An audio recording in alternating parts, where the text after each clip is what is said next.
بسم اللہ الرحمن الرحیم۔ قرآن پاک میں اللہ تعالیٰ نے کسی عورت کا نام نہیں لیا، صرف حضرت مریم علیہ السلام کا نام لیا ہے۔ اس کی بھی خاص وجہ تھی کہ حضرت عیسیٰ علیہ السلام کے والد کوئی نہیں تھے، اسی لیے ان کو ماں کی جانب سے مخاطب کیا گیا۔ دین اسلام سب سے غیرت مند ہے، اسی لیے قرآن میں کسی عورت کا نام نہیں۔ ایک حدیث میں آتا ہے کہ اللہ تعالیٰ سب سے زیادہ غیرت والے ہیں، اس کے بعد میں سب سے زیادہ غیرت والا ہوں، اور مومن بھی غیرت مند ہوتا ہے۔ قرآن میں آتا ہے کہ اے پیغمبر، اپنی بیویوں، بیٹیوں اور مسلمانوں کی عورتوں کو حکم دیجئے کہ وہ اپنے اوپر عاجزی لٹکا کر رکھیں۔ میں نے اپنی زندگی میں ایسی عورتوں کو دیکھا ہے کہ جو جینز شرٹ پہنتی ہیں آفس میں، مگر نماز کی پابند ہیں، ایک لمبی چادر لے کر نماز شروع کر دیتی ہیں، اور ایسی عورتیں بھی دیکھی ہیں نقاب ہوتا ہے مگر باطن میں کچھ اور ہے۔ دین اسلام سب سے غیرت مند دین ہے۔ بخاری میں حضرت عبداللہ بن عمر رضی اللہ تعالی عنہ سے روایت ہے کہ امیر المومنین حضرت عمر رضی اللہ تعالی عنہ کی اہلیہ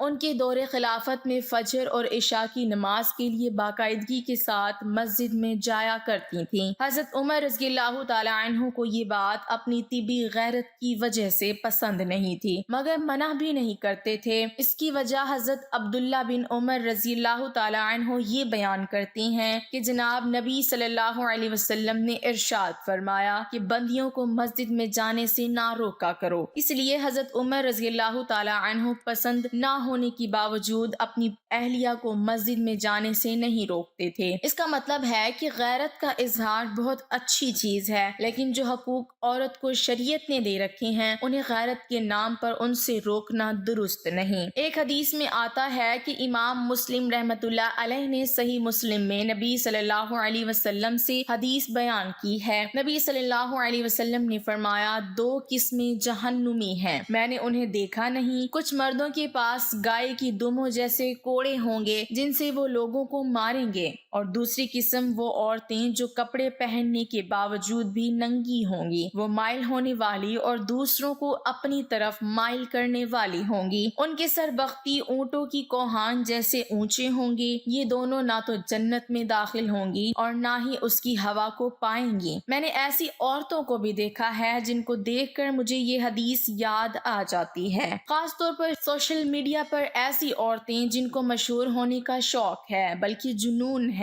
ایک حدیث پڑھیے، حضرت عبداللہ بن عمر رضی اللہ تعالی عنہ سے روایت ہے کہ رسول اللہ صلی اللہ علیہ وسلم نے ارشاد فرمایا، جو شخص دنیا میں نمائش اور شہرت کا لباس پہنے گا اسے قیامت کے دن ذلت اور رسوائی کا لباس پہنایا جائے گا، پھر اس میں آگ بھڑکا دے گا۔ سوشل میڈیا کو اپنے علم میں اضافے کے لیے استعمال کریں، یہ اعلیٰ دین کا چراغ ہے۔ اور اس طرح کے ہزاروں سائنسی گروپ ہیں اور لاکھوں اسلامی پیجز وغیرہ، ان پر جا کر سائنسی تحریر پڑھیں اور اپنی زندگی بامقصد بنائیں، کیونکہ جو باتیں کتب میں نہیں مل سکتی وہ ان گروپس میں چوٹی کے ریسرچ کی اسکالرز مل جائیں گی۔ ان جگہوں سے کبھی ٹک ٹاک یا کسی بھی جگہ مشہور ہونے کا خیال آئے تو اوپر والی حدیث کو نہ بھولنا۔ غیرت کا تعلق مرد اور عورت دونوں سے ہے۔ اسلام نے دونوں کا یہ حق مساوی تسلیم کیا ہے کہ اگر دوسرا فریق ان کے خاص حق میں دوسرے کو شریک کرتا ہے تو اس پر غصے کا اظہار کریں اور احتجاج کریں۔ حتیٰ کہ کسی مرد کی ایک سے زائد بیویاں ہوں تو ان بیویوں کا یہ حق بھی اسلام میں تسلیم کیا گیا ہے کہ وہ باہمی معاملات کے توازن میں کوئی فرق محسوس کریں تو اس کا اظہار کریں۔ چنانچہ نسائی کی روایت میں ہے کہ ام المومنین حضرت عائشہ رضی اللہ تعالی عنہا نے ایک بار اپنی باری والے دن تھوڑی دیر کے لیے رسول اللہ صلی اللہ علیہ وسلم کو اپنے پاس نہ پایا۔ انہیں خدشہ ہوا کہ آپ صلی اللہ علیہ وسلم کسی اور بیوی کے پاس تو نہیں چلے گئے۔ حضور صلی اللہ علیہ وسلم جب واپس آئے تو حضرت عائشہ رضی اللہ تعالی عنہا نے آپ صلی اللہ علیہ وسلم کے سر کے بالوں میں انگلیاں داخل کر کے یہ دیکھا کہ آپ غسل کر کے تو نہیں آئے۔ جناب نبی کریم صلی اللہ علیہ وسلم نے غیرت کو نہ صرف اچھا جذبہ قرار دیا بلکہ اس کا احترام بھی کیا۔ چنانچہ صحیح روایت میں ہے کہ آپ صلی اللہ علیہ وسلم نے خواب میں جنت کی سیر کرتے ہوئے حضرت عمر رضی اللہ تعالی عنہ کا محل دیکھا اور اس میں داخل ہونا چاہا، مگر کونے میں ایک خوبصورت خاتون کو وضو کرتے دیکھ کر رک گئے اور محل کے اندر نہیں گئے۔ اس کی وجہ یہ بیان فرمائی کہ مجھے حضرت عمر رضی اللہ تعالی عنہ کی غیرت کا خیال آ گیا تھا۔ ایسے ماحول میں عصمت و عفت کے ماحول کو قائم رکھنا اور پردہ داری کے تقاضوں کا لحاظ کرنا گھر کی سربراہ کی ذمہ داریوں میں شمار کیا گیا ہے۔ چنانچہ نسائی کی روایت میں ہے کہ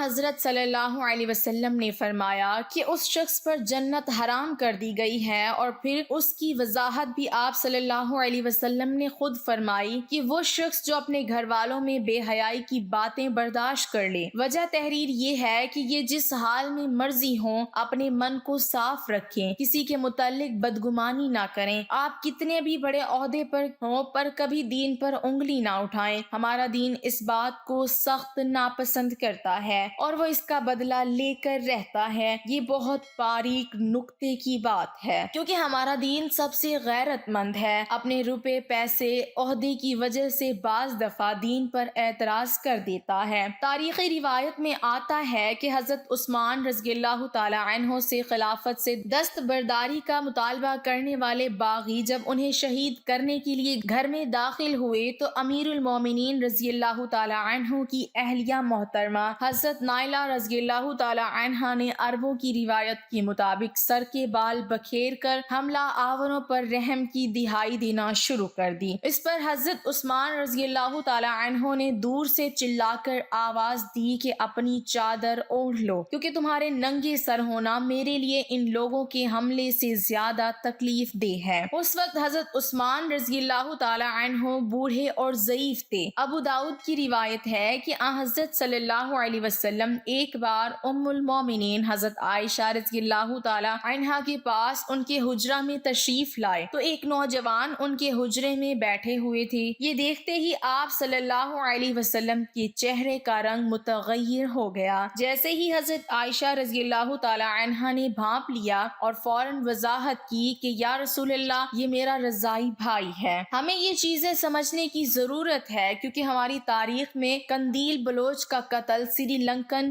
مینیجر کا قتل اور مینار پاکستان جیسے واقعات ملتے ہیں جو کم علم کی وجوہات ہیں۔ غیرت کے نام پر نہ قانون کو ہاتھ لینے کی اجازت ہے اور نہ ہی عورتوں کو ان کی شرعی حقوق سے محروم کر دینے کا کوئی جواز ہے۔